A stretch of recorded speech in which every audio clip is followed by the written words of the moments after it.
Je m'appelle Mamadou Lamine Ndiaye, je suis enseignant-chercheur à l'École supérieure polytechnique de l'Université Cheikh Anta Diop de Dakar. Je suis au département génie électrique où j'enseigne l'électronique, les télécommunications, traitement du signal.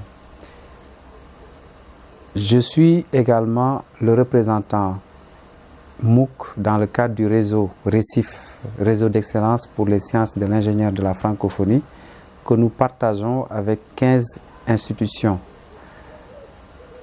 Nous développons beaucoup d'activités dans ce réseau autour des MOOC, le projet MOOC for Africa, où nous développons des MOOC collaboratifs, c'est-à-dire plusieurs institutions, membres du réseau, se mettent ensemble pour développer des MOOC autour de plusieurs domaines.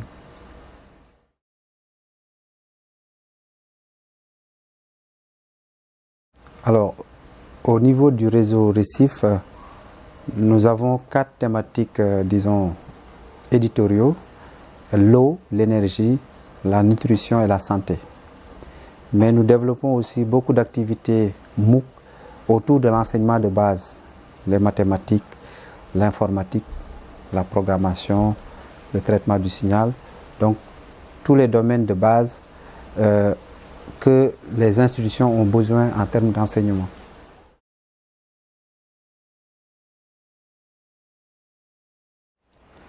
Alors, le développement du numérique éducatif dans l'enseignement supérieur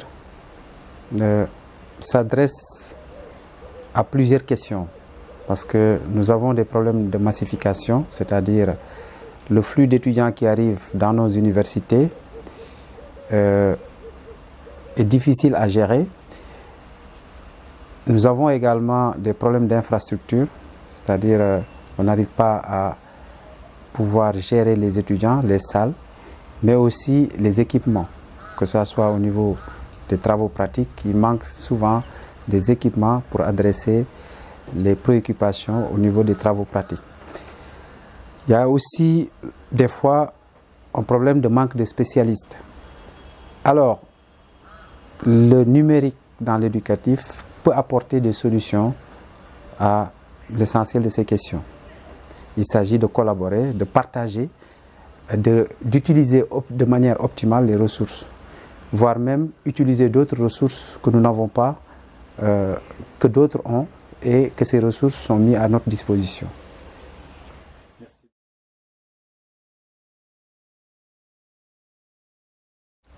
Alors, l'utilisation des MOOC dans mes enseignements a commencé, disons, en 2013.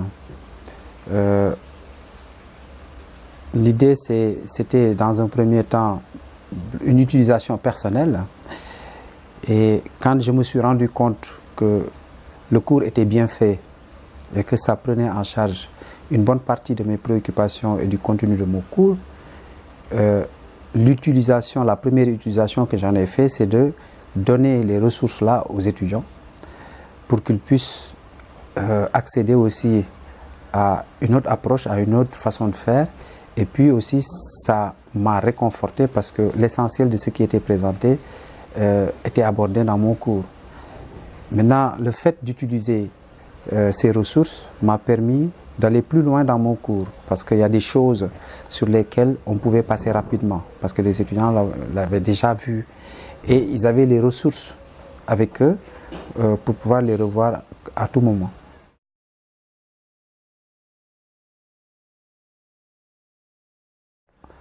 J'ai constaté, j'ai noté qu'on pouvait, que ça nous permettait d'aller plus loin.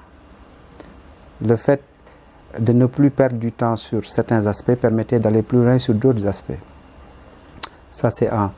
Et deuxièmement, les étudiants qui utilisaient ces ressources commençaient à déjà voir qu'ils avaient la possibilité d'accéder à des ressources disponibles ailleurs qui leur permettaient de pouvoir combler certaines préoccupations que des fois peut-être le cours n'avait pas abordées, ou certaines compétences que peut-être même la formation ou la filière n'abordait pas.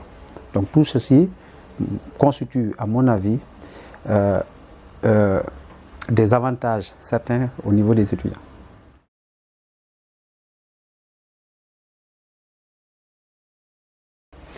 Alors, l'utilisation des MOOC du côté pratique, des fois c'est un peu difficile parce que le MOOC ne remplace pas les travaux pratiques que nous faisons avec les étudiants. Pour apporter un complément ou, disons, dans certains domaines comme l'informatique ou la programmation et autres, on peut même aller très loin dans la pratique. Mais dans certaines matières spécifiques, la présence est encore essentielle. Même si, dans le cadre de certains MOOC, comme les MOOC sur les microcontrôleurs, on a pu réaliser même des tests à distance. Par exemple, faire un programme et le tester sur du matériel physique à distance, ça peut se faire. Donc on peut aller très loin avec l'utilisation des MOOC, mais ça n'enlève pas, en résumé, la pratique au niveau du campus, au niveau des filières.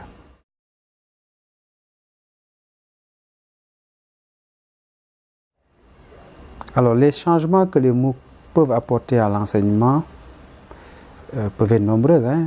Déjà au niveau institutionnel, au niveau réglementation, il va falloir des changements parce que déjà la réglementation voit un cours comme une activité où un enseignant est physiquement là, en présence des étudiants qui sont physiquement là, pour pouvoir faire le cours. Donc le fait de pouvoir faire un cours où l'étudiant, l'apprenant, prend les initiatives, utilise les ressources seul, des fois en interagissant aussi avec d'autres, change complètement la façon de voir. Les rôles sont un peu inversés. Maintenant, l'apprenant va utiliser la ressource, le cours avant, et puis après, on échange sur ses préoccupations. Donc, la classe inversée. Et donc, cette façon de faire les choses, quand même, apporte un changement. Et ce changement doit être accompagné aussi au niveau réglementaire, parce qu'il faudrait que l'institution puisse changer ses dispositifs réglementaires pour pouvoir intégrer tous ces changements. Mais il faudrait aussi que les organismes d'accréditation des filières puissent prendre ces préoccupations également. Donc, effectivement, il y a encore des choses à faire pour pouvoir intégrer tout ça.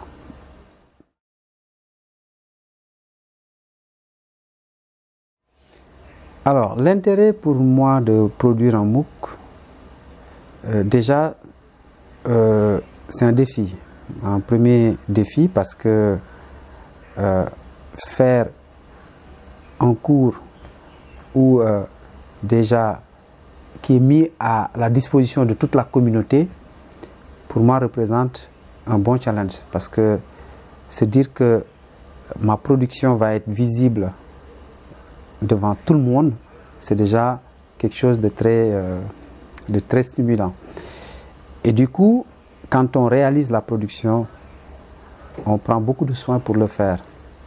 On va être très très exigeant. Donc tout ceci quand même amène un challenge et un défi qui m'a amené à me lancer dans la production.